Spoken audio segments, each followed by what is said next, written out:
ચાલો આજે વાત કરીએ પરંપરાગત અથાણાંની અને એની પાછળ છુપાયેલા જાદુની. એવું તે શું છે જે દાદી નાનીના હાથના બનેલા અથાણાંને આટલું ખાસ બનાવે છે? ચાલો આ રસપ્રદ દુનિયામાં થોડો ઊંડા ઉતરીએ. તો સવાલ એ છે કે આજે વર્ષો સુધી ટકી રહે છે અને જેનો સ્વાદ પણ અદ્ભુત હોય છે, એવા અથાણા પાછળનું રહસ્ય શું છે? દરેક ઘરની પોતાની એક ગુપ્ત રેસીપી હોય છે, પણ શું એ ખરેખર કોઈ મસાલો છે? ઘણાને એવું જ લાગશે કે કોઈ ખાસ મસાલો હશે, પણ ના, તે કોઈ ગુપ્ત મસાલો નથી. સાચો જવાબ કદાચ થોડો આશ્ચર્ય પમાડે એવો છે, કારણ કે એ આપણી નજર સામે જ છે. જી હા, સાચો જવાબ છે સૂર્ય. આપણી પરંપરાગત અથાણાં બનાવવાની જે પ્રાચીન કળા છે ને, એનું મુખ્ય હીરો જ સૂર્યપ્રકાશ છે. આ કોઈ સામાન્ય વાત નથી, પણ વિજ્ઞાન અને કળાનો એક અદ્ભુત સુમેળ છે. તો સૂર્ય આખરે કરે છે શું?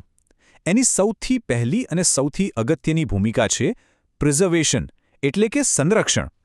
ચાલો સમજીએ કે સૂર્ય કેવી રીતે અથાણાંને લાંબા સમય સુધી સાચવવામાં મદદ કરે છે. આની પાછળનું વિજ્ઞાન છે ને, એ બહુ જ સરળ છે. આખી પ્રક્રિયાને સૂર્ય સૂકવણી કહેવાય. અથાણા માટે પાણીને લાંબા આયુષ્યનો દુશ્મન ગણવામાં આવે છે, અને સૂર્યપ્રકાશ બસ એ જ કામ કરે છે. ઘટકોમાંથી ભેજને કુદરતી રીતે શોષી લે છે, જેનાથી બેક્ટેરિયા અને ફૂગ જેવા દુશ્મનોને વધવાની તક જ નથી મળતી. આ પદ્ધતિ ખાસ કરીને કેરી, લીંબુ અને આમળા જેવી વસ્તુઓ માટે વપરાય છે. એમને તડકામાં સૂકવવાથી એમાંનું પાણી ઓછું થઈ જાય છે, જે બેક્ટેરિયાને વધતા રોકે છે. અને સૌથી સારી વાત, આ બધું કોઈપણ જાતના કેમિકલ્સ વગર થાય છે. અને ખબર છે આ નેચરલ પદ્ધતિ કેટલી અસરકારક છે?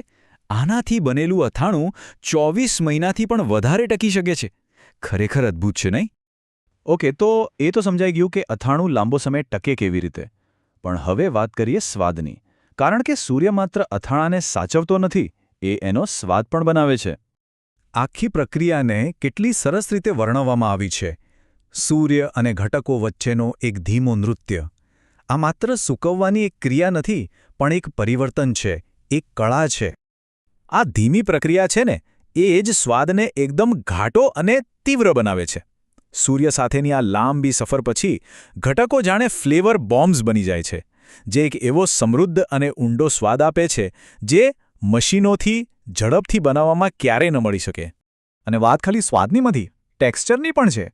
સૂર્ય સૂકવણીથી કાચા માલમાંથી પાણીનું પ્રમાણ ઘટે છે, અને એનાથી જ અથાણામાં એ નરમ અને મુલાયમ રચના આવે છે જે આપણને ગમે છે. આ એક ખૂબ જ મહત્વનું પગલું છે.